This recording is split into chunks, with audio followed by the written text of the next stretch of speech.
വേഗ നന്ദിനിയുടെ അച്ഛന്റെ കഴുത്തിൽ ഞാൻ മാല ഇട്ടപ്പോ, നന്ദിനിയുടെ അച്ഛന് ഞാൻ സ്വർണ്ണ നാണയം കൊടുത്തപ്പോ എന്റെ അമ്മയുടെ മുഖം നീ ഒന്ന് കാണേണ്ടതായിരുന്നു. The great Padma madam. മുഖത്തൊരു തരി രക്തമില്ലാതെ മരിച്ചതിന് തുല്യമായിട്ട് അങ്ങനെ അങ്ങനെ നിന്നു. അല്ല സൂര്യ, എനിക്ക് മനസ്സിലാവാത്തതേ, നിനക്ക് ഈ ഐഡിയ ഒക്കെ എവിടുന്നാ കിട്ടുന്നേ? ഓരോ സമയത്തും ഓരോ വെറൈറ്റി ആണല്ലോ. എടാ, ഒരാളെ തോൽപ്പിക്കണമെന്ന് വിചാരിച്ച് നമ്മൾ ഇറങ്ങി പുറപ്പെട്ടു കഴിഞ്ഞാൽ 1000 വഴികള് നമ്മുടെ മുമ്പിൽ അങ്ങനെ തെളിഞ്ഞു വരും വേഗേ. അതിലേറ്റവും നല്ലത് നമ്മൾ തിരഞ്ഞെടുക്കണമെന്ന് മാത്രമേ ഉള്ളൂ.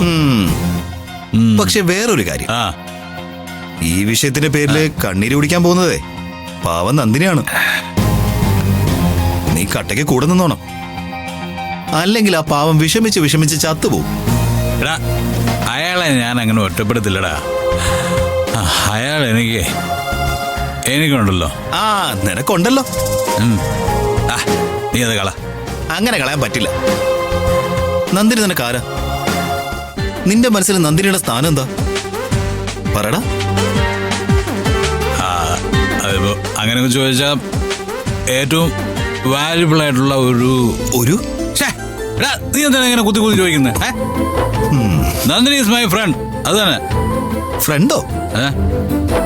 അല്ല, അതുപോലെ നീയും ആരതിയും നല്ല ഫ്രണ്ട്സ് അല്ലേ? അതുപോലെയാണെന്ന് കൂട്ടിയാ മതി. അങ്ങനെ പറ്റില്ല.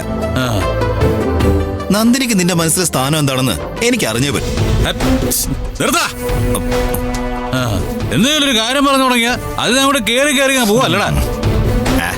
അതെ, നന്ദിനി എനിക്ക് എല്ലാം വേണം, എല്ലാം.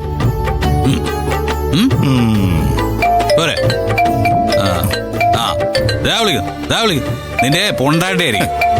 അതിൽ സംശയമൊന്നുമില്ല. ഹലോ, ആരതി, ഞാനും സൂര്യയും കൂടി സൂര്യക്ക് കുറച്ച് ഡ്രസ് എടുക്കാൻ വേണ്ടി ടെക്സ്റ്റൈൽസിലേക്ക് കയറിക്കൊണ്ടിരിക്കുക. ഇല്ല, വൈകില്ല. 2-3 ഡ്രസ് എടുക്കുന്നു, പുറത്തിറങ്ങുന്നു. എന്നിട്ട് ഞാൻ നേരെ വീട്ടിലേക്ക്. സൂര്യയുടെ വീട്ടിലേക്ക്. അത്രേ ഉള്ളൂ. കുടിച്ചിട്ടൊന്നുമില്ല. കുടിക്കില്ല. എന്നാ ശരി. രക്ഷപ്പെട്ടു. ഇത് റോങ് അല്ലടാ. നിന്നെ ഇത്രയധികം സ്നേഹിക്കുന്ന ഭാര്യയോട് കള്ളം പറയാന്ന് പറഞ്ഞാ അത് റോങ് അല്ലടാ. എടാ, അവൾ അങ്ങനെയൊക്കെ ചോദിക്കെങ്കിലും അവൾക്കറിയാടാ. പിന്നെ ഞാൻ ചെല്ലുമ്പോ മുഖം വീർപ്പിച്ചിരിക്കും. അത് മാറ്റാനേ എന്റെ ഒരു സൂത്രമുണ്ട്. അതെന്ത് സൂത്രം? നീ ഇത് പിടിച്ചേ.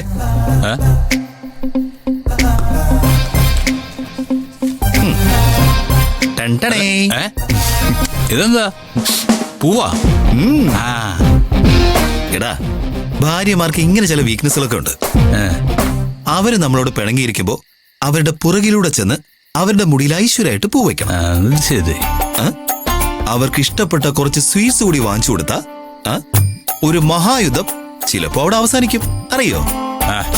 എനിക്കതൊന്നും അറിഞ്ഞൂടാ. അറിയണം. ഒരു ഭർത്താവാണെങ്കിലേ ഭാര്യയുടെ മനസ്സറിയണം. ഒരു സാധനം വാങ്ങിച്ചു കൊടുക്കുന്നില്ല അല്ലടാ മിടുക്ക്. അവര് ചോദിക്കാതെ അവരുടെ മനസ്സറിഞ്ഞ് ഒരു കാര്യം വാങ്ങിക്കൊടുത്താലേ അതിന്റെ മാർക്ക് 100-ൽ 100. അറിയോ? ശരിക്കും? ആടാ, ശരിക്കും. എന്നാ പിന്നെ ഈ മുല്ലപ്പൂ സ്വീറ്റ്സ് ഞാൻ എടുക്കുക. നീ പോകുമ്പോഴേ വേറെ ഏതെങ്കിലും കടയിൽ നിന്ന് വാങ്ങിച്ചോ. ഞാനിത് എന്റെ നന്ദിനിക്ക് കൊണ്ട് കൊടുക്കും. അപ്പൊ നന്ദിനിയോട് നിനക്ക് സത്യസന്ധമായ ഇഷ്ടമുണ്ടല്ലേ? അത് നീ എങ്ങനെയാന്ന് വെച്ച് വിചാരിച്ചോ. നീ പറഞ്ഞ പോലെ ഈ പൂവും സ്വീറ്റ്സും വർക്കൗട്ട് ആവുമെന്ന് ഞാനൊന്ന് നോക്കട്ടെ. Nandini, I am coming with special present.